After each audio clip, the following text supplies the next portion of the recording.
Cool. Okay then, guys. Welcome to the first official podcast here at DOCKS. We have no name at the moment, so if anyone has any ideas for names, that'd be great. We have got an idea of what's called the Chatter Docs. Yeah. I'm uncertain about this yet. Yeah, I'm not feeling it. You're not feeling it? Yeah, the Chatter Docs? I'm just putting it out there from the off. Okay, fair. Well, we can have some feedback from some of you guys at home. But anyway, £10,000 for the best suggestion. You can speak to David Marshall about that one. Can you imagine? We don't mess about it. We don't know exactly that. Well, anyway, so the first podcast we're doing today, I brought in Matt. So Matt, you're a new coach to DOCKS, and I wanted to kind of get to know you. Actually, to be fair, I do know you quite well. We've done this twice now, and both times it's failed. So I know a lot of these stories, but you guys don't. So I want Matt to kind of recap a lot of the stories we went through. It's some really interesting stuff coming, guys. So yeah, so Matt, first off, welcome to DOCKS. Thanks for having me. And again, yeah, that's it, mate. So basically, I want to know a little bit about how you got into fitness starting off, because the guys here know you as the Titan, which I think is an awesome nickname, mate, by the way. As far as nicknames go, yeah, I know. That's my favourite. Mate, I don't have a nickname, and I've been here longer than you. You come in, rock in. Oh, the Titan's here. I'm like, hey, what do I get out of this? Hang on a minute. I've been here a lot longer than he has. Anyway, it's a great nickname for you because, let's be fair, you look like a Titan. Oh, so that works. Appreciate and I'm glad you're wearing a hoodie today because I put a t-shirt on, so I'm unbranded because I haven't got none of this strong human stuff yet. Dan was doing a little pump. I was the little pump session before we started. Yeah, and it didn't work, obviously. Anyway, Matt, so let's start talking about you, really. That's what I want to know about. Oh, mate, happy days. Happy days. You like talking about yourself. Yeah. Who doesn't? How long we got? We've got, I don't know, a little bit of time. So let's start off. Matt, how long have you been into fitness? Oh, mate, well, pretty much as soon as I came out of the womb, I think. It was like, bosh, let's have it. No, truth be told, like, I've been into it from a very, very young age. Mm-hmm. Like, I just always, I suppose typical story, very, very active child, always playing sport, whatever, energy for days, how it is. Oh, those are the days. But I kind of I got quite serious about fitness at a younger age than most, I'd imagine. Mm-hmm. And, for me, like when people say, how long have you been training? I'm like, well, since I was 10. Mm-hmm. And they're like, no, I mean like proper training. I'm like, yeah. Mm-hmm. Like, I was pretty switched on with it. Well, I say switched on. Like at the time, it was quite serious. And my granddad got me my first pair of dumbbells when I was 10. Because I used to be obsessed with Jean-Claude Van Damme. Like he was my idol at the time. Yeah. Like in terms of very aesthetic, very lean, but also very athletic as well, obviously with his martial arts. And I'd always try and mimic what he would do in his films, and I drew the line at splits. How old were you? 10? You was watching Bloodsport. I was going to say, Bloodsport at 10? Just totally put my mum in it, watching 15s and 18s. But, I just loved it. And, the typical, in fact, actually, do you know what? I might even start watching the kickboxer films again. Craving a bit of nostalgia. Don't watch the new ones. Yeah, they just don't make them the same, do they? No. I mean, he's in it. He's in the new one. Is he? Yeah. As like he's the trainer, the coach. Yeah, he's the trainer. Right, okay. And they're still taps into the old one and stuff. But the old one's still classic. Oh, mate, you can't beat them, can you? No. And so I'd watch the training. I'd be shadow boxing and high kicking in my bedroom and all of that. And if he was ever doing push-ups or pull-ups, and I'd go out in the back garden. Then we used to have a little tree that hung over. You'd be try and pull yourself up. But pull-ups and that as a kid were it was easy money, right? You didn't even think about it. You just did it. You know what I mean? Or you hang on to stuff with one hand. Whereas now it's almost like you got to warm up for 10 minutes to do that stuff. That's it. But yeah, so I asked I asked for some weights, and my granddad said to me, he gave me 2 tins of baked beans, and he was like, if you can do 100 bicep curls with these, I'll get you a pair of dumbbells. And I was like, oh, yeah, cool. But I mean, what's a tin of beans, like 400 grams or something like that? Yeah. So let's call it half a kilo. Yeah. 100 reps are half a kilo when you're 9, 10. Yeah. It's actually quite a lot. You don't realise, and the burn was real. Yeah. And if I remember rightly, I didn't actually make the 100 reps without stopping. Yeah. So I was gutted. But turns out he'd already got me the dumbbells anyway, and it was he was just having a bit of fun, I think, just to see if I'd actually do it. Yeah, it's accountability though, isn't it? Yeah. And I can't remember what they were now. I think they were a pair of 3 kilos or something like that. But again, at that age, it was enough for me till I was doing bicep curls, shoulder presses, probably attempted some star jumps with them and all that kind of stuff. Cool. And but I was in a groove with it. It wasn't like I just did it and then the novelty wore off. Like I was doing like 3 times a week, had this little routine when I got in from school. And I suppose from there, like I've always been very competitive, like almost too much so, you could argue in my, not so much now, I am competitive, but I don't throw wobblies and strops like I used to. And, you know, so when it came to like football or basketball, like I was like, well, what can I do to be better? You know, what can I do to be faster than that guy? And, you know, like very young age, I was reading like Flex magazine, Men's Health, you know, all of this kind of stuff. And these like little 3 kilo dumbbells, it just gradually grew. And, you know, because obviously it was only a matter of time before 3 kilo wasn't heavy enough. And I remember when I got my first set of like, do you remember them old school York barbell with a wind-on clip at the end? You have to wind it on, gold plate, spin it on, plastic clip. Yeah, but I loved them, and I remember when I first got them, and it was like a 30 kilo set, I think. Okay, When you're a kid, that's big weights. Yeah, right? And it was always my target to be able to stack the whole lot on the bar and do stuff with it. And my workout plan, which was like looking back, I'm like, it's hilarious, but you know, it kept me accountable, and I did it. Is, you know, when you get the fold out instructions, it was this big massive like fold out, and it had all these exercises on there, like, you know, position 1, position 2, and they were obviously there as like a bit of a like, oh, here's how you do these exercises. Whereas what I did, I just basically did 3 sets of 10 on every single exercise. So I think there was like 30 of them. So you can imagine like how long this took, but I loved it. And it sounds really daft, but even at a young age, I loved that sensation of a pump. Okay. You know what I mean? It's like, wow, this feels, because in your head, you're like, my muscles are bigger already. Like, we know now that that's not the case. No, it's just like, you know, but back then, like, I really enjoyed that feeling. And I used to follow this routine 3 times a week, because I'd read that, you know, you should have a day's rest in between, blah, blah, blah. And again, it was only a matter of time before that 30 kilo, I was like stacking it for every exercise. Yeah, for the 10s, Okay, so I need more now. So then I get a 50 kilo set and so on and so on. But yeah, so I was very, very serious about it. And I also got like a bit of a reputation at school for having, I suppose, bigger muscles than the average I can imagine. Teenager. I just imagine it's like 11-year-old jacked in the playground playing football, and I was like, oh, hang on a minute. What's going on over here? Well, it was when one of the teachers picked up on it, and Mr. Lloyd, his name was, big basketball player. He was like about 6'10", massive guy, great physique as well. So when he started like giving me props, and I was like it felt nice. Like, I liked that, you know, I kind of had this bit of a reputation and stuff like that, and that in itself is a motivator to kind of keep going. You know, and you're like, I want to go a bit further. And then, of course, you know, I think I ended up lying about my age to join a gym, because, you know, I think we'll do that, mate. Yeah, exactly. You know, but luckily I was quite tall, so I could get away with it, you know.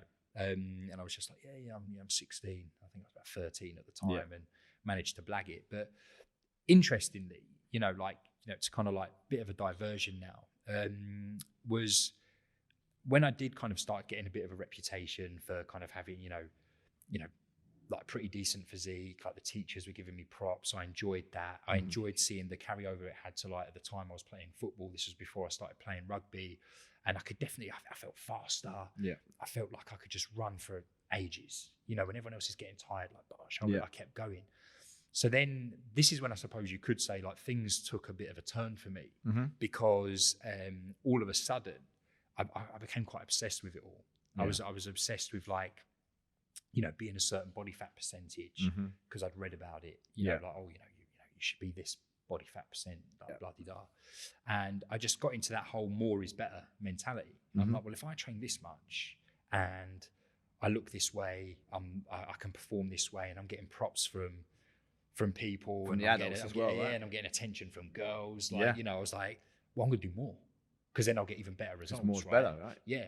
And I that was the kind of start of a real, I'll be honest, a real shitty time for me, because all of a sudden something that was, you know, this thing that I loved to do, looked forward to do, didn't need that much persuading to do, became more of like a ball and chain, became an obligation, because I was tired, man. Like, so instead of doing weights 3 times a week, I was like, I'm gonna do weights every day. You know, it makes sense. Just do something every day. Then that was on top of like my football training, general kind of like day to day. Yeah, playing, going out, seeing your mates, exactly, doing that sort of stuff. And I was drained because on the opposite end, I then started reading about, and this was at a time where, you know, it was all like fat was bad. Yeah. You know, so those days. I was big on protein because I was reading Flex magazine, so like protein. But it was like, well, fat's bad, you know, and so I was like, oh, right. So I was low fat everything. So I was like protein, carbohydrates. If I saw anything that had like, fat, like, you know, that was beyond like a couple of grams or something, I was like, oh, steer clear of that. And next thing you know, I'm like, I'm training more, I'm eating less, and then I was already a lean kid. So it's like, well, it wasn't like there was weight to lose. And you're a kid still, you know what I mean? Exactly. So you're still growing, your hormones all over the place, you've cut all your fat out. Yeah. It's crazy, right? And it became miserable because how I am now is how I used to be. Eat whatever. Yep. You know, I eat well, but, you know, I can quite happily put away like 6 donuts, one after the other, and, you know, We've happy seen days. on Instagram, mate. Yeah. You know, it's real. The addiction is real. Yeah. Krispy Kremes, eh? Oh, mate, honestly, I'm a sucker for them. I've got it in check now. Have you? I feel. But, you know, the urge is there. Yeah. The urge is there. Fair. But I went through this time where, and a lot of people wouldn't believe it. I'm sure, imagine a lot of people struggle to get their head around it, where I went from having this massive bowl of like cereal in the morning, kind of, you know, old school Frosties, Sugar Puffs, whatever, milk, just had it. And I was all of a sudden like, oh, you know, there's far too much sugar in here. You know, sugar's bad, so's fat. So it's like, right, I'll go down to porridge. Don't add any sugar though. Skimmed milk. I mean, porridge with skimmed milk and no sugar, like it's pretty grim. Yeah. Wallpaper-based. Yeah. And but that's how I was starting my day. Didn't enjoy it, but I was like, it is what it is. This is what needs to be done to get results. Lunch, all of a sudden, I used to love my sarnies. I wasn't even putting butter in my sandwiches. Right, yeah, fat, right? Yeah. So you get sandwiches, it would just start falling apart because there's like nothing to like sticking it together. I'm like, oh, great. Just lettuce falling out the sides. Yeah. That's exactly what it was. And I was like, okay, this is just really, really miserable. But I couldn't, in my own mind, like I physically couldn't have fat because I knew what it would do to me. So like, you know, I feel like when people talk about like eating disorders, it was. It very much was an eating disorder because I was completely fat phobic. Yeah.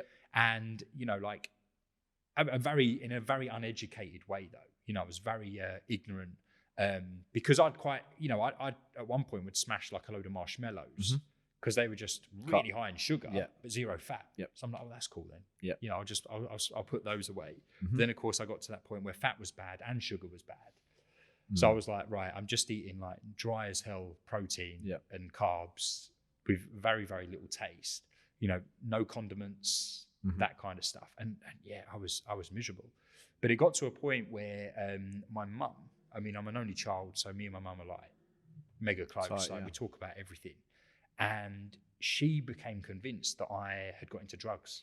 Oh, okay. Because I was really gaunt in the face, bags under my eyes, because I was running on empty. Yeah. You know, still training because I couldn't let it go. I had to train, even though my energy was through the floor.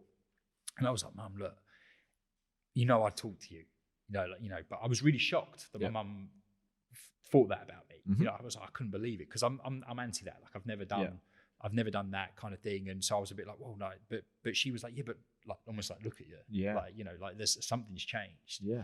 And then of course, like we had a big heart to heart about the food, and fair play to my mum. Like she just let me crack on, not in a way that she didn't care, but I think she just felt like I'm not going to try and force this situation. Yeah. Which was fair play because to me, it was like, you know what it's like? Like, it's like saying to someone who's like anorexic, oh, just eat more.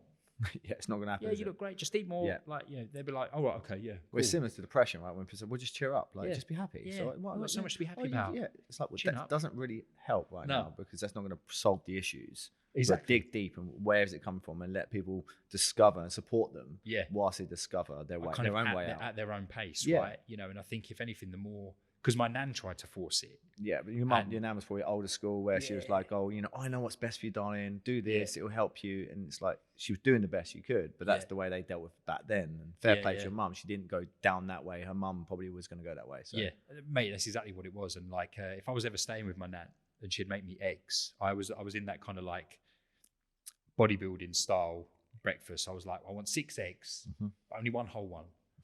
And then 5 whites, you know. But I remember once, like, I asked, my nan was like making me breakfast, and I clocked her like putting extra yolks in, and I was like, "What are you doing?" And then she was like, "Yeah, but you need it." Blah blah blah. I said, "Yeah, but," I said, "I knew you was going to do this. We had this massive barney over egg yolks." You know what I mean? Which now you look back, you're like, it was pathetic. But that's where my head was, and I was like, "Well, I can't eat it." She was like, "Oh, it's only an extra." I was like, "Yeah, but," I said, "What? You know, I can't have more. It's too much fat." Blah blah blah blah. And I knew, like I said, I couldn't eat it. It wasn't a case of like, you was being defiant. You couldn't. Yeah, if I did, I knew what it would have done to me, like mentally, and I just would have gone to like a really, really dark place. And it's a tough one because to a lot of people, like I was still very lean, I still had muscle, I still had a decent, amount of fitness. So to a lot of people, it was like, this guy's fit, he's healthy, like he's really, really lean. But behind the scenes, I was miserable. And a real eye opener for me was when, because I used to have this routine, like I'd come home from school, I'd have a bowl of cereal because, cereal was fine because it was low fat, right? Special K. Yeah, boom. And then I'd let it settle for about half an hour, then I'd walk to the gym and I'd do my thing, right? And similar to when I used to have that pull out from York, my routine at the gym was I used to just follow the machines all the way around. And I used to do 3 sets of... Oh, there's the pigeon again. Yeah. What's going on with this professional setup? I know, right? What's going on? Look. Hey, I want a refund. Oh, it's all good. Anyway, carry on with your story, man. Yeah, so, but by this point, I'd read that, you shouldn't do 3 sets of 10 because it's too bulking. You do 3 sets of 15 because that's toning. The toning phase, yeah. So that's how I wanted to be toned and athletic looking. I didn't want to look like a bodybuilder. No, so I was like, 3 sets of 15, 30 seconds rest on everything, right? Jeez. And volume on that. Oh, mate, honestly, the pump was insane. So I'd work my way all the way around. And then once I did that, I'd go and get on the step machine and I'd stay on the step machine until I burnt 1,000 calories. Of course. Yeah. Because that's what you do, right? Boom. After you've been in the gym for 2 hours already, you go and burn 1,000 calories on the step. And then you probably didn't even eat anywhere near enough throughout the day anyway. Oh, hell no. Whereas now, I eat 1,000 calories for breakfast. Yeah. Do you know what I mean? Whereas back then, I couldn't even get my head around. Was you counting calories back then as well? No, I wasn't counting calories because it was just all about low fat. Yeah, just low fat everything. And the portion sizes naturally started to come down. Yeah, of course, yeah. And it was like I was burning all these calories in the gym for absolutely hours, hating it as well, by the way. Yeah. It wasn't like I was like in there like, oh, you can't get me out of here because I'm just loving it. But the thing is, when you set a bar for yourself, and this is like a big thing that when I talk to clients now and members, I almost feel like when they talk about things, I'm like, listen, trust me, I understand. I know you think I don't understand, but I do. Yeah. Probably more than you'll ever know because I've been there and probably even worse. Yeah. To where it's like, I'm training every day. I'm eating hardly anything. I'm not touching alcohol. I'm not touching the foods that kids my age are eating. Yeah. I'd still go out. I'm a confident guy. Like I used to go out with my mates who were like, by this point, like smoking and drinking. And I'm just like, yeah, cool. Just a Diet Coke, please, mate. That'd do me. And, I'd still go out and like, it didn't affect me so much, but I did start to go out less because you know what it's like when others are drinking, you're not. You're not enjoying it as much. Yeah, exactly. But a real eye opener for me was I got home, I had my cereal, ready to go to the gym that day. It was knackered, absolutely exhausted. And next thing you know, like I've fallen asleep, right? And I've woken up, I've got this like bowl of cereal like on my stomach. Yeah. And I was like, woke up and I checked the time.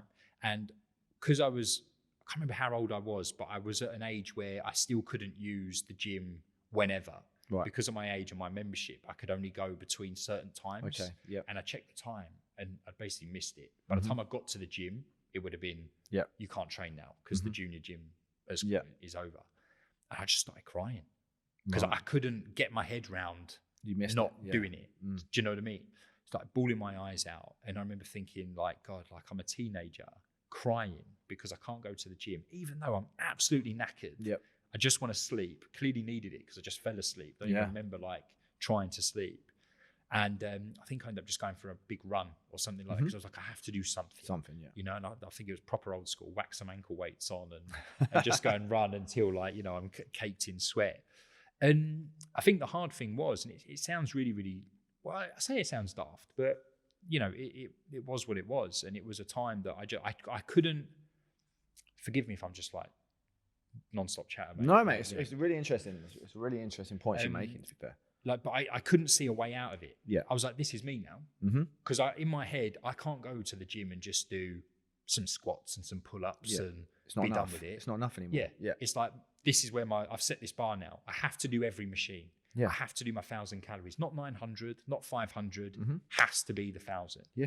And it was like, well, how does that change? How do I get my head around? Because this was all mental. Yeah. You know, it was like, and I was like, I'm doomed. This is me. I've got to do this for the rest of my life. Yeah. Because it didn't matter what my mum said, what my nan said. And I was just like, okay, well, you know, just this is what you got to It get become your your head around. identity, didn't it? From a really early Yeah. age. Like people were validating you for your appearance and how you was getting bigger. And then it you know, you start seeing more girls, or girls were more interested. It's like, oh, it's working. But it was that validation from them that become that I must do this because I can't lose this now. You know, mate, that is on the money. It's almost like, but I think as well, even now, like, I mean, I'm 36 now, and those days are well and truly over, thank goodness. But I still see people now who, because I don't know if you're like this, but when I was younger, like I used to see people that were like 18, 19, and I used to think, oh, they're proper grown up. Yeah. Then you get to 18, 19, you're like, oh, you're not grown up at all. No. Then you even get into your 20s and you kind of think, oh, well, actually, maybe when you get to your 30s, that's when you've got shit all figured out, you know, and everything's just, you know, you've got a job that you love, you're with your partner for life, you've got a house, you've got a car. And then you get to your 30s, you're like, still don't know. shit, no. Yeah. Yeah. Still, Maybe your 40s. Like, you just keep pushing it back another decade. Oh, mate. And I can't remember where I was going to go with that. No, it's an interesting point. Like, going back to that, the funny things that happened to me about that age thing. Yeah. You're standing in the supermarket and the kid's playing up. You know when you're just a kid, like, oh, that man will tell you off. Now I'm that man that will tell you off. And I'm like, what man? There ain't a man here. Yeah. Like, hang on a minute. I don't feel old enough to be a man. I'm 36 years of age. I'm like, oh, I'm actually a real grown up now. I should know what I'm doing.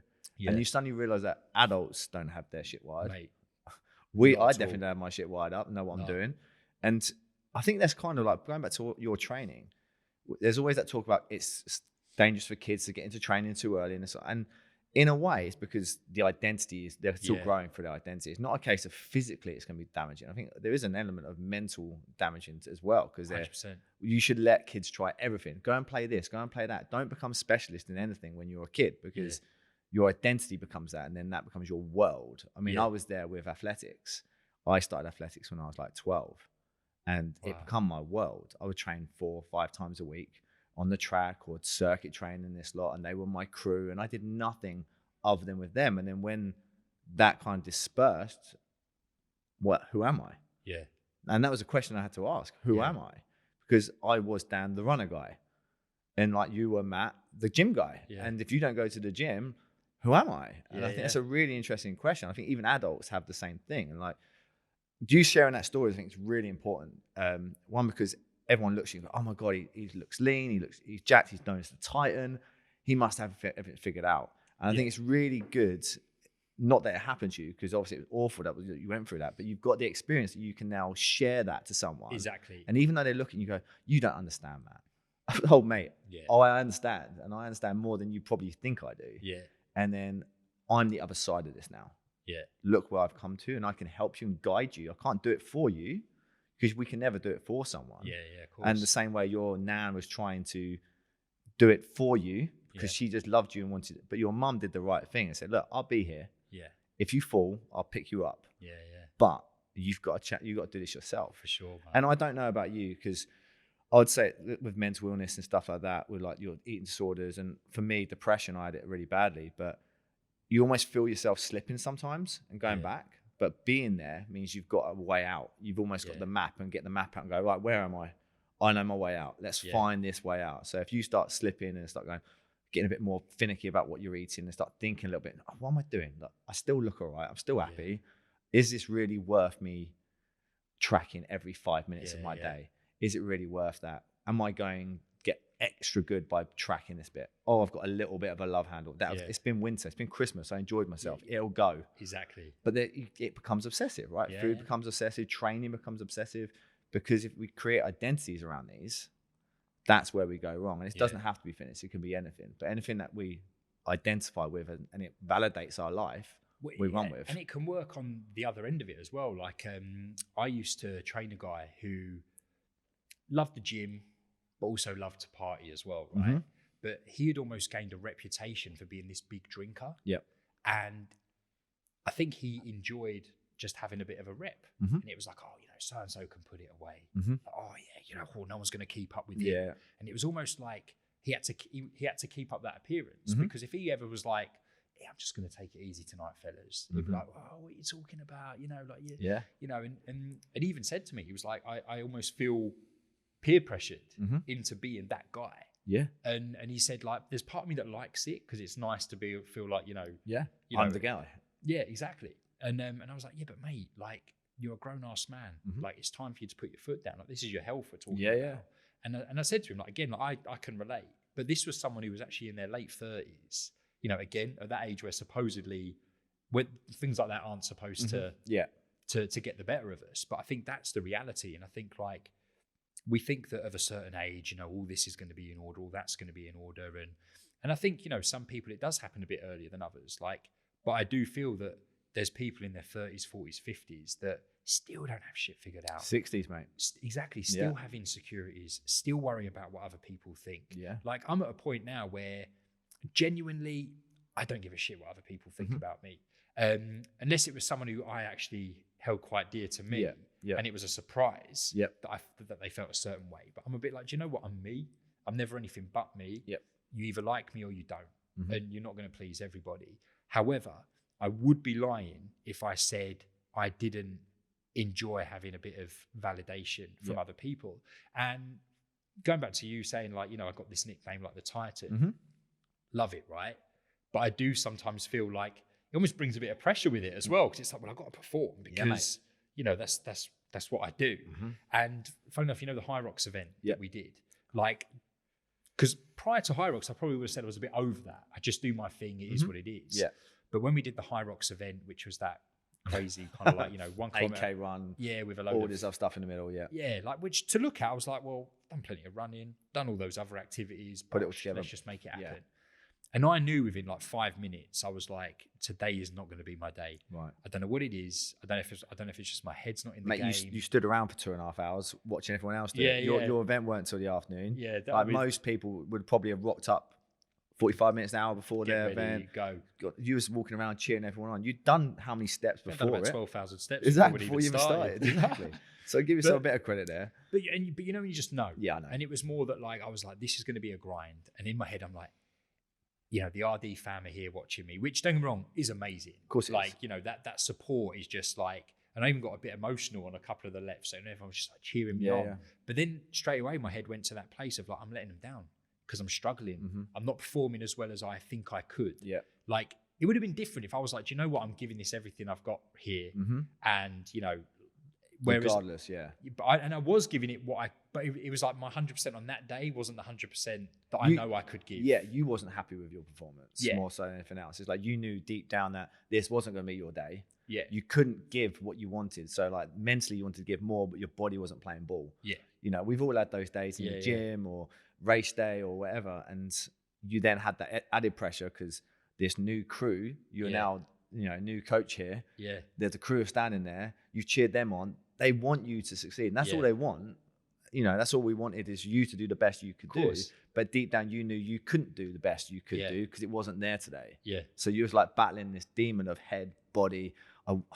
This is really tiring, but I've got to push. But my body's not. Is this going to hurt me in the long run? Do I need to push this hard? Am I going to get any more out of this today? Yeah. But I can't stop because they were watching me. Yeah. Well, the hard bit was when you're going round and they're like, you know, I think it was like Ian, one of the other coaches, he was like, pick up the pace a bit, Matt. I was like, literally, I've got nothing. Yeah. Like, you know, like, this is me. Like, you know, I'm just grinding it out now. And on the one hand, I was proud of myself because it was like, you know, sometimes you just got to dig deep and just know that it's just not happening that day for whatever reason. Like you say, you know, not every workout goes how you want. But like I said, like, it was that added pressure of, I'm a coach there now. I've got the nickname of the Titan. I need to, like, do really, really well. You know, I need to at least kind of like get the time that I was aiming for, which, to be fair, I was only literally 3 minutes off. Exactly. So, like, it wasn't even that bad. But, you know, in your head, something's so much more than it actually was. Yeah. And it was then that it was like, I was like, God, yeah, so maybe, like, I'm not quite as over it as I thought I was. Yeah. But that's fine. Like, you know, it's like, I don't expect to be 36 and just to be like, You Yeah, know, but this is what I was saying about slipping back. Like you was able to recognize there was something in there not right. And actually, if we're all honest, it's all in our heads. Everything we fear is all in our heads. It's not even happened yet. It's completely imaginary, and we always build it up in our head. Yeah. I'm terrible for things myself. If I don't sound them out, if I don't speak to someone about things, it literally will consume me. Yeah. And then when I'm speaking about it, they're not giving me any answers. I can hear it, and then I'm answering my questions myself. Yeah. Yeah. Like I have huge doubts with imposter syndrome. Right. Yeah, and that's a big thing for Can me. relate, Imposter man. syndrome. Like I sometimes sit in the office and going like, what am I doing here? I used to be a plasterer. Yeah. Why am I standing in front of a whiteboard? What gives me the right to do this? And I'm like, well, you've worked bloody hard, but I don't feel that way. Yeah, Like, because in my head, I can't validate myself. And that's a really hard thing because I've come from different journeys, this journey and that journey. And it's that, who are you? Yeah. And it's that question like, do I need to be here? Should I be here? Have I the right to be here? Yeah. It's quite a difficult journey, but it's all in your head. And that's really interesting because like, I remember when you first told me that, and I remember thinking, no, like this is Dan, like my kind of like CrossFit coaching idol, like who just looks like, gosh, like this is just easy money, always has been. You know what I mean? And I think that's the difference is like, you know, but you're only that way now because you've been doing it for however long, right? And I think, like you say, people see the here and now. Yeah. And they're like, and they only see what we want them to see. Yeah, yeah. That's the other thing, right? That persona that you brought as a child or as a kid when you did your, you know, when you got validation, you let people see that side of you. They didn't see the other side that was struggling with looking at the fat content of things. Like you didn't go to your mates, oh, no. They didn't know probably is half what's going on at home. You just went like, yeah, I'm cool. I'm just have a Diet Coke, guys. It's all good. No worries. You know, it's only the fact that your close, immediate people knew who you were. They know the true Matt. And they're like, something's not right here. Yeah. That's not my Matt. Yeah. And you're like, what do you mean? But this is who I am. No, it's not. Yeah. You're being someone. And I think that's where we struggle with identity is when we try and be something for other people's validation because it makes us feel good, but we're not living our true self to who we are. And it's a really fine line to find what we want to be in life. Oh, mate, 100%. And it's always got to come from within as well. Like, because even after High Rocks, if like loads of people are like, Matt, you did so well. It's like, that means nothing to me. Nothing. Because inside, that's not how I feel. Yeah. So, you know, I'd be pissed if you said, Matt, that was shite. Yeah, of course you would. Matt, come on, mate. You've done better than that. Oh, thanks, mate. Yeah, cheers. Kick him out when he's down. But it's almost like, but if someone says all the good things, it's like, thanks, but you know, my mind's made up now of how that went. Like nothing's going to change that. And the people that know you would have known that. Like Keris would have known that. Like, you know, she could probably see that it's not him today. Like something's not up. Even Dee Dee, to be fair, like afterwards, she was like, "You're not happy about today, are you?" And I was like, "No." Like, you know, I was like, "Is it that obvious?" She was like, "Yeah." Like you could just tell almost like instantly. Yeah. And I was like, you know, so but in a way, so part of me was like, well, at least people could see that and just be like, you know, they know you're human, right? Because that's what we are. We put ourselves, especially in coaching with people, because they look at you for the answers, and you're gonna have that because you have your fitter food stuff that you guys do, and you've got a group of people that do that, and they look at you for the answers. And the only reason you have answers is because you've been on that journey, so you can help them with their answers. But you had to go through that trouble yourself. Oh, for sure, man. And I think that's what makes people good trainers is when they have experienced the things themselves, so they can give advice. This would be my advice. It's my advice. It's what happened to me. It might work, it might not work for you because it's mine. It's not your advice. But take it as you will. These are my notes. I'll guide you through if you've got any questions, but let's be there. You know, and I think it's good that people, and I think this is a real good conversation we've had because there is a persona in this gym of the Titan, and it's nice to know that the Titan also has another side to him who's real. So then when people go, I want to be like him, but he also understands where I've been. You know, I'm struggling to lose this bit of weight. I'm struggling with this movement. I'm struggling just to come to the gym. He's been there. He knows this. So he can put an arm around me and be like, I've got you. And you can trust him. I think that's a really important conversation. Oh, mate, 100%. Like, I think, like, people, don't get me wrong, I think people need inspiration. People want to seek inspiration. And I'm the same. Like, you know, I want to see, you know, sometimes, you know, I'll have some days where I'm like, I'm not feeling it today. And then I'll see a training video. And some days that's enough to make me go, come on, man, let's have it.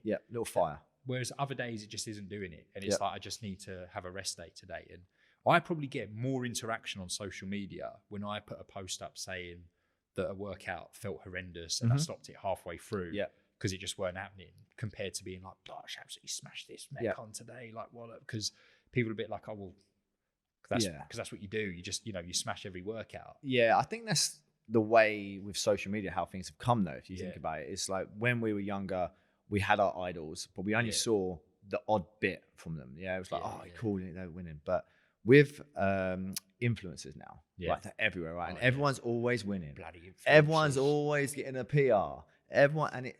It's like when someone is real for a moment and says, look, it ain't working today, or it's not for me, or this didn't work. Yeah. Oh, they're human. Yeah. They're real. What a relief. Now I can relate to this person a little bit better, rather than them being a superstar on this pedestal, which I could never reach, and I only wish I could be them. Now suddenly I can say, oh, I could be them. Because they still struggle with the same stuff I struggle with. Do you find like with, I find that with injuries, like I watch people and I'm like, how do you never get injured? Like you're trained like a nutter all the time, yet apparently your body's in perfect working order. And then when you've got like little niggles here and there, you're like, it's really depressing. And then you start thinking, well, am I doing something wrong? I thought I was quite structured. I thought I was quite good at doing the restorative stuff.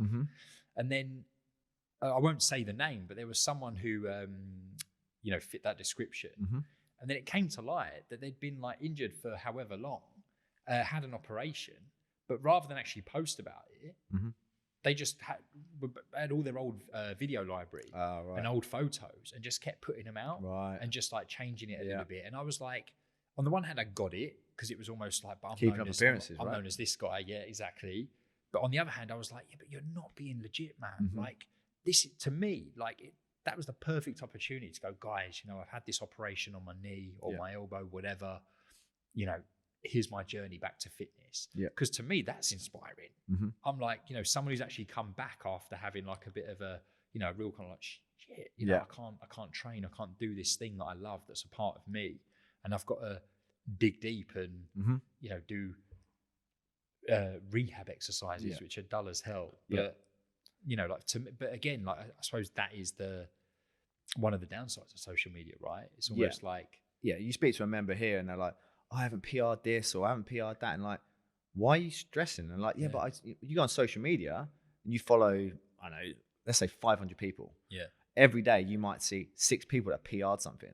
Well, that's 6 people out of 500 people. Yeah. It's like, they're not going to PR every day. You see that, and then maybe a year down the line, you might see them again. Yeah. But you're constantly on this feed, and that imprints into our brain, I must do this, I must do this, I must do this. Same as when you was younger, the imprint on the, we were talking about low fat. Yeah, that was everywhere, right? It was everywhere. It's like fat is bad. Yeah. Low fat diets, don't eat egg yolks. That was everywhere. That was literally the message we got. And you was reading that in the magazines because that was the science at the time, science at the time. But you was reading it and you took the words as gospel. And people do that. I think that is kind of our downfall, is we look at something and go, that must be true because they've said it. Yeah. Rather than let's look into this a little bit. But that's the interesting thing, isn't it? And again, going back to like now, like, I'll be honest with you, like I've always been a very skeptical person. So I, as I got older, like I question everything anyway. So I don't get, if like, I really like Dwayne The Rock Johnson. Yeah. But if he puts a post out saying like, oh, this is the best pre-workout ever, I'm not going to be running to buy it just because someone I like said they use it. Because I'm old enough and wise enough to know that, he's earning a pretty penny to say that type thing. And whereas I think there are still people now that will just legitimately go, oh. They did though, didn't they? With Matt Fraser come out on Joe Rogan. Oh, mate. About beta aniline. Now there is some science behind it. Yeah, yeah. They sold out. Yeah, like boom. Everywhere. If the fittest man in the world is taking it. Yeah, it might work for Matt Fraser. And he is was the fittest man in the world, or still is that? No. Medeiros won it last year. So he's not technically anymore. Yeah. But it worked for him, right? But suddenly everyone went, if I take this, that's how our brains work. If I take this, I'll be Matt Fraser. He also said he drinks Cokes and Snickers. So I'm surprised they didn't run out of stock in the shops as well. But that's the thing, is that's how our brains work. And I think there is a lot to say with social media and kids as well on social media. And imagine if you had Instagram at 10, 11, 12, and that's what you got through like Flex magazine and Men's Fitness. That was my That was your Instagram and stuff. Imagine what if you had all that on your fingertips and you're just reading that every day. Honestly, like I'm so grateful that I grew up when I did, because I just think no evidence either, was there? Huh? There was no evidence. No, Yeah, exactly. My God, like, but I mean, at my school, I mean, I went to a pretty rough school, and kids were cruel, man. And I just think, like, if social media was there as well, I can't even imagine what it would have been scary, like. Right? You know, like, it is really, really worrying. But then saying that, like, going back to the like inspiration thing, like, you know, I thought, you know, that like I said, like, I didn't think there was a way out for me. I couldn't get my head around it. I was like, I can't, because no matter what anybody says, whatever, like, it just doesn't make any sense to me in my little world. You know, like, you know, how I just decided things were and what was best for me. And then one day I got a copy of Men's Health. Yep. And I was obsessed with the guy on the front cover. Yep. I was like, I want that physique. You know, like, and it was like it said like it was an Ian King special, right? Okay. And there was this pull out to like get big, get strong, lean, blah, blah, blah, you know, all the buzzwords. Bit of me. Winning. Yeah. And at the time, I didn't know who Ian King was, you know, and whereas now I do, like, he's Australian strength coach, right? You know, work with a lot of top athletes, top sports teams. Yep. But back then, I thought that Ian King was this dude on the cover, right? Right, yeah. So I was like, boom. So I read this pullout and I was following the training, but then I also started reading the nutrition bit that came with it. And it was like, if you want to get big, you got to eat big. And it was talking about like increasing your fat intake for your testosterone. Right. And I was like, whoa, hang on a minute. Hormones, this is the testosterone, fat, what? Yeah, exactly. And I was like, but this is the polar opposite to what I've been doing. Yeah. But I was so invested in this guy who turns out wasn't Ian King anyway. He was just some random model on the front. But honestly, when I say I was obsessed with this guy, like, I was like, it's like proper bromance. Like, I took the picture to the barbers and I was like, that's how I want my hair. You know what I mean? But at the time, that was what the influence was on me. That's what inspired me. And I tell you something, mate, after going like 2 years of being in this hellhole, of this obsession, this really dark place with fitness and training and nutrition, that's all it took, mate. Yeah. Was that magazine. That new trigger, And I was like, so all of a sudden, I was then going out of my way to eat fat. Yeah. I was like, macadamia nuts, bosh. Your like, grandma you know, must have been like, winning. Yeah, honestly, like, they were probably just like, oh, it's happened. You know, this is the moment my mum. But it had to be you though, right? You had to find it. Exactly. Because if they had told you that, we've all had it, right? You've had like family members and you've said, oh, you need to start doing this. Yeah. Whatever. And then your mum or you ring up, I've just watched this on a GMTV. Yeah. And they said this, and you're like, you're fucking kidding me, you know? Yeah. I've been telling you that for the last 6 months, but okay, cool. Yeah. Dr. Hillary says it and you're happy. I'm good with that.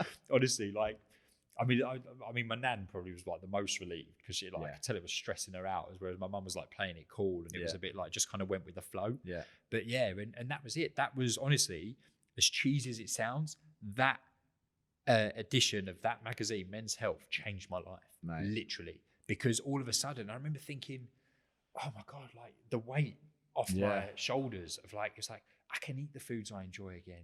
But the knock-on effect was there. So I started eating more. Guess what? More energy, you know, got harder. Stronger, got bigger. And I was like, whoa, like this is mad. So then of course, like, I was like, well, I'm going to keep doing this shit because it's working. And you realize, like, you know, for that 2 years, I was literally just treading water. Because I didn't care about getting stronger because, well, that's probably because I couldn't, because I was eating like hardly anything and like just training far too much. Yeah. And then all of a sudden it was like, boom. And I had that breakthrough. And honestly, I've never looked back. And that was like I'm trying to think how old I was when that happened. Got maybe around kind of like 17, maybe 16, 17. And I had that breakthrough, which is kind of quite a young age still, really. But then you started very young. So actually, you think about a normal development age where people start going to the gym, 16, 17, they might not meet mid-20s. They've gone through those early 20s, you know, really dark place where they're starting to go into the world, start working, you know, socializing, you know, a little bit more, going out drinking a bit more. It's really hard to break out of that, especially if they're eating the way you was eating back then. Oh, mate, 100%. But, you know, again, going back to the whole age thing as well, like, I can look back now and, like you said earlier, you was like, oh, you know, it sucks that happened, but you know, you now where you are because of it. And it's like, And now, obviously, hindsight's 2020. I can look back and go, well, I'm really pleased it happened because now I'm in such a better place to help others, and I can relate to people. And I've spoken about it on our podcast, and I've had quite a few like guys message me off the back of it, and you know, almost exactly where I was in my teens, but in their late 20s, in their 30s. What I mean. Yeah, right. Yeah, and you're like, you know, it's the struggle is real, man. Yeah, and I just think like the more that, you know, people do open up about this kind of stuff and let people know that it hasn't been hunky-dory. You know, it hasn't just always been like, yeah, I've always been super motivated to train. I can eat what I want and bosh, like, you know, I just throw weights around and everything's great. It's almost like, oh, wow. Like, you know, it happens, it happens to us all. Like, quite literally. Yeah. So, you know, so for me, like, and then that was it. My journey just kind of continued from there, but that was like the biggest breakthrough for me, mate. It's as I said earlier, and we had this conversation on our last time we had this podcast, and that's why I wanted to have this conversation again. Is I think it's such an important conversation. I think it's so much more important than just about like, oh, what's your training regime and this. Like, it's actually understanding that it's physical, but it's a huge amount of mental stress that goes into this as well. And if our members and people that listen to this understand that, we also understand it's on the mental side of things. It's not just we're looking at you physically. We're actually checking in. There's a reason why we ask, how's your day been? Like, what you're up to today? How you feeling? You know, but these are questions we want to know because we actually want to check in so we can psychologically, can we push you harder? Do we need to back off? Do we need to put an arm around you and make sure everything's all right? That's what makes it different when you train in an environment where there's that group training, but there's a coach that can interact with you at the same time. We are going to talk about training real quickly, though. We're going to have to wrap this up soon. But I want to know, like, your favorite movements that you do now, like training-wise, because I'm guessing your training's evolved a bit more from just bicep curls. Bicep curls, tricep extensions. I'm so glad you got that hoodie on, mate. Happy days. Because you've obviously gone away from machines, so like you were before, much more free weight. You know, because you said you went back to I've used the pec deck for years. Love that. So you do work here at Raw Doc, so we kind of do the odd kind of Metcon and things like that here, and a lot of Olympic lifting and stuff. So where's your training at now? What sort of stuff are you into? Well, I'll be honest, like love Olympic lifts. I mean, less so the snatch, just because, you know, multiple shoulder dislocations and whatnot. It's very demanding. It's very demanding. It's got a great transfer of like other skills to it, balance, coordination, accuracy, all that power output, which is fantastic. But it's for some and not for others. Yeah, for sure, mate. You know, for sure, I generally think that. Well, it's like you say, like there's just so much going on, so much. But at the same time, like I think what I love the most about CrossFit is not just the variety of it all, but also like it's just so much more than just being strong or just being fit. You know what I mean? It's like it's that hybrid of it all that I love. And when you bring like these metcons together, where it's like, right, 1 minute you're doing like a heavy clean for 3 reps, and the next minute you're doing like a 400-meter run. Do you know what I mean? And then it's 21 pull-ups or something like that. I love that kind of like real drastic, like randomness of it all. And I think once you've been doing it for a while, and all of a sudden it's like, well, I know what I can lift for 3 reps on a squat clean, but I need to go lighter today because it's being broken up with a 400-meter run and pull-ups and whatever else. And I like that kind of, you know, having to switch up and adapt a little bit, and not just your ego being about like, let's go as heavy as possible. It's like, well, no, because that will kick you off. It's the balance of both, right? It's the let's go heavy, but then let's go fast, and let's everything in between. You know, can we, you know, you're not going to just run 400 meters as fast as you can, because I'm not going to go and do a, you know, 51-second 400 meters and then come in and try and do it. It's not going to happen. I'm going to be on my arse out there hanging. So I'm going to have to go down to maybe like 80 seconds and then do some work. Because, you know, you've got to find that happy medium, and it's task priority, because life doesn't give you one task. Exactly. You know, like, oh, you must just carry your shopping upstairs and you get to lay down for half an hour. No, you got to carry it, unpack it, sort it all out, wash up. You know, life demands a lot from us. And it's all about adapting, right? It's like, okay, well, I know what I can deadlift, I know what I can clean, I know what I can do like in isolation. But when I piece them all together, I've got to be a bit smarter about this. Exactly. And I think that's what I like. I wouldn't say like there's a, because I'm at a point now where years ago, it has been years. I've joined it like over 2 years ago. Pandemic. And I was almost like, I never used to check ahead of time what the workout was. Good. I Cherry was like, pickers. Show up, bosh, what it is it is what it is. Yeah. And I'll either be like, or hey. But either Say way, that a lot. I get the job done, right? Yeah. You know, and that was for me, that was a mental thing. It was like, just show up and get it done, whether it's, something you like or something you don't. What don't you like? Just anything I'm not good at, mate, really. So what's that then, Titan? What are you not good at? Do you know what my, it's probably going to surprise people what my, biggest kryptonite is. Although I've been working on them, and they are much better, it's ab mat sit-ups.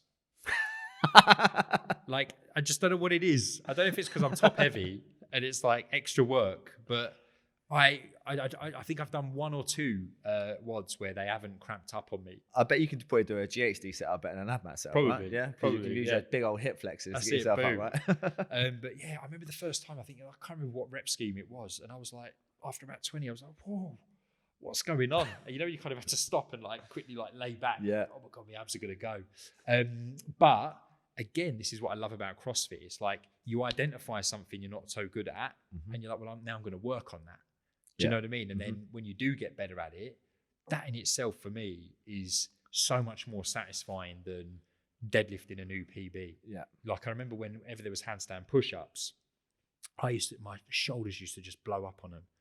And bear in mind, I'm 100 kilos, so that was my excuse. It was I weigh more, it's more weight to move, blah blah blah. But I'm but it should be relative. It's 100% relative. Do you know It should be, right? And so I was like, I just need to work on these. So I just started doing them more bit of an emo. I remember your handstand push-ups, mate. I remember your handstand push-ups and you looking very frustrated. I mean, everyone looks a little frustrated when they come off a handstand push-up. But I was like, because their eyes are a bit bloodshot. But you're just like, I'm going to get this. Why can't I do this? I can press this much above my head, but why can't I kick myself up against the wall? And it was frustrating because I was like, especially when you see other people that are absolute whippets at it. And they're like, bosh, cranking them out. And you're like, hang on, pal. And then I'm now doing them in singles because that's all I've got left. But then I remember the first day that I did, I can't remember what the exact workout was, but it was a 21, 15, 9 format. Whereas 21 used to take me an absolute age because I'd burn out too quick. And I was like, right, I'm going to do these in 3 lots of 7. And the first time I was actually able to do that, I was like, whoa. Then I was able to do a set of 11, a set of 10. And I was like, boom. And for me, they were such epic wins because then all of a sudden, workouts where, because you'd look at a workout and you go, yeah, this is a bit of me. Or you'd go, I'm going to struggle on them, but I'll probably catch up to the people that are good at handstand push-ups on the other thing. Whereas now, all of a sudden, it was like, well, no, actually, I could hold my own on the handstand push-ups. And that's what I love about CrossFit. It's if you've got that mentality of I'm not as good at that as I thought it was going to be. I'm going to work on it. And you actually invest the time and effort in making that happen. Yeah, I agree. That to me is where all the reward is at. Because just adding a bit more weight to the bar it's easily done. Yeah, but that's one of the reasons why people shy away from gymnastics movements. It's really hard to actually see and quantify that you're getting better. Yeah. I did half a handstand push-up better than I did last time. That's really hard to quantify. Whilst I did 1.2 kilos extra on my squat, boom, I've got something measurable. My pull-ups gone from being 1 to 1.25. Well, that's how do I measure that? It's really hard to measure. They're bigger jumps in gymnastics. For sure, mate. So that's why I think people shy away. They love a barbell because it's a number. And who doesn't? Do you know what I mean? Exactly. I do love the ego lifts. I'm not saying that I don't. Of course, a PB squat, deadlift, or whatever is, it's always going to put a smile on your face. But I think, like I said, I'm older, I'm wiser. I can appreciate the other, what appear like smaller wins are actually much bigger wins in my opinion. And even now as a coach, funny enough, because as a coach, there's this additional pressure now because it's well, I need to demonstrate shit. Yeah. So I need to get better at certain things to make sure that when I'm there asking everyone else to do it, I can go, right, this is how it's done, guys. Yeah. Perfect, no dramas. And funny enough, the other day, I think handstands were on the menu. And I was like, right. So I actually, made sure I invested 2 hours prior practicing and just making sure that it looked at least half legit. Yeah. So I could be like, this is what we're looking for, guys. Do you know what I mean? And I was able to hold a free standing handstand for at least I think Joe was here actually. Right. Our podcast guy. The guy behind the camera. And I was a bit I kind of held that for 2 or 3 seconds there. I was quite pleased. I think I with saw that. on Instagram where you put, I'm sure it's 10 seconds. Yeah. I always feel so much longer in your head. It was good. Mate, it was always. a good stretch. Mate, I think that's us now, mate. I think that's going to be our time. But I Sure? really I'll appreciate. keep going. Let's go another Well, hour. I told think you, Joe's like, going to end up like freaking out behind the camera because the battery's going to run out, and we could talk for hours. Like Yeah, of people course, that know man. me know I can sit here and talk for hours. Mate, your Strong Human Club, I see everywhere in the gym at the moment, so you might as well promote that right now. Mate, well, I am actually rocking it right now. I've noticed. Lift with pride. Well, I think you might have blended into the background. I know. So maybe this is all you can see. Just so if lift that's not with a bad pride. thing. I love it. It's cool, man. But you know what though? Like, again, like going back to, we could talk about how awesome this box is all day long, because it really is an amazing box. Like the coaches, the members, like it is just like one big family. I'd imagine a lot of boxes say the exact same thing, but for me, it's like it's the first time like I've been in this environment. I've always like trained on my own and whatnot, and I mean I've been here just over 2 years, and the support is just next level. Yeah. So when I launched the Strong Humans Club, like everyone here just went crazy for it. Tell me about it. Like one person would see somebody else and they'd order it and stuff like that, and I was absolutely blown away. And even to this day, like the Strong Humans Club is like a year and a half old now. Yeah. People are like still ordering like when new stuff comes out. Yeah. I stand in front of the whiteboard, mate, and it's like a Strong Human Club like catalog in front of me. I'm like, what's up, guys? Honestly, like I remember the first time I came in once, and this was when I was still a member. Yeah. And I came in, and I think there's about 4 people wearing the Strong Humans Club. Like, I won't lie, like I got a bit gosh. I was like, whoa, like, because in my head, I mean, obviously it's what I wanted. Yeah. But you almost, I don't know, I just wasn't expecting it. Yeah. So now, like when, like people rock up and they're wearing it, and I'm actually getting messages from people now, which is amazing. Okay. So the other day, someone messaged me, said they were walking on the beach up in Scotland, right? And they saw someone walking past them with the Strong Humans Club on. I was like, winning. Mate, global domination, right? It's happening. I do love the Strong Humans Club. I like the name, to be fair. I think the name's really important. I think that's a really cool name that you've got, and the designs you come up with are pretty sick. Do you know what I mean? You did that thing for Grit Check as well. You did. But why Strong Humans Club? Where'd that come from? Well, for me, it was like, kind of like, first of all, the word strong like has a really broad meaning. Like it's not just about, what weights you're lifting. Back to what we did earlier, mental strength. Yeah, exactly. You know, being able to emotionally strong. Exactly. Keep moving when the odds are against you, when your luck's a little bit down, or, when you're really struggling. Also having the strength to, the strength to reach out to others for help, and I think, us blokes especially, I think, we could all be a bit better at that. 100%. But then equally, on the flip side, I think you need to be, or we also need to be better at feeling that people can approach us, so like kind of having the strength to be like, right, actually, I might reach out to someone because I haven't heard from them for a while. 100%. Let me just check in, make sure they're okay, rather than just ignoring it type thing. The word strong has a really broad meaning. And also, like, the reason I went with humans is because it's like, we're all humans. 100%. We're all equal. We're all the same. Yeah. Do you know what I mean? Yeah. We might be taller, shorter, stronger, faster, fitter. Like, we're all at different stages in our journey, but we're all human. We're all here. We're all, getting the job done, and we're giving our 100% on that day. Yeah. Do you know what I mean? And that's the whole mindset behind it all. So that's why we always, like early on, and this wasn't even me, I can't even take credit for it. One of the members was like, just having a really down day today, but I decided to put on my Strong Humans Club cape. Right. And get it done. Get it done, yeah. And I was like, I love that. It's almost like, it represents more than just a hoodie. Yeah. It's like, boom, it's a reminder. It's like, I am a strong human. Yeah, mate. And you know what? Today's just one of those days. I just need to, take each step as it comes. Amazing things aren't necessarily going to happen today, but I'm going to see it through. Love it. And tomorrow's another day. I love it. Where can people buy this stuff, mate? Yeah, thestronghumansclub.com. Perfect, right? Hey. Perfect. And where can people find you, Matt? So I'm Matt Whitfit on Insta, or Fitter Food if they want a bit more kind of like foodie and spo. Yeah. Or they can find me here. Or here, that's it. Like here, right in front of the whiteboard. Yeah. Yeah, mate, that's awesome. Well, thank you so much for sitting down with me and having a chat. My pleasure, man. It's been really a real cool conversation. I've really enjoyed it, and I think it's really Likewise, important. Man. I think it's a really important conversation to have. Oh, for real, man, for real. Brilliant. So thanks for having me, Dan. You're welcome, Matt. You're welcome. And guys, if you do have any ideas for names, because there's 10 grand to be won, guys. Don't forget. Speak to David Marshall about that one. Anyway. yeah, we need some names. We need a name for the podcast. Yeah. So we keep running forwards. We get some other people in. Matt, I definitely want you back because I can sit and talk for hours with you. And maybe Likewise, mate. maybe we'll chat about, I don't know, we'll find something else to chat about, I'm sure. Other than the Titan, I'm known as Matt the Waffle Whitmore. I can bring the waffle. Trust I love me. that, mate. I love it. Cool. Thanks so much, buddy. Take Pleasure, care. mate. Thank you. See you later, mate. Bye. We done? You know, you want that waffle afterwards as well. Like, yeah. You know, to take the mic off. yeah. Get my papers.